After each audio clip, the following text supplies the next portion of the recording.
ಸಂಶಯ ಯಾಕ ಮಾಡತಿ ಅಲ್ಲಿ ಸ್ವಲ್ಪ ಕೆಲಸಿತ್ತ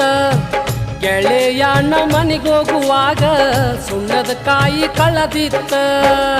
ಜೋಡಾಗಿರುವನಂತ ದೇವರಾಣಿ ಮಾಡಿರಿ ಕೆಟ್ಟಾಗತೈತೋ ಮಣಕ ಬಿಟ್ಟ ಹಾದಿ ನೀ ಹಿಡದಿ ಶಟಗೊಂಡಿ ಏನ ಗೆಳತಿ ನನ್ನ ಮಾರಿ ನೋಡಕ ಬರವಲ್ಲಿ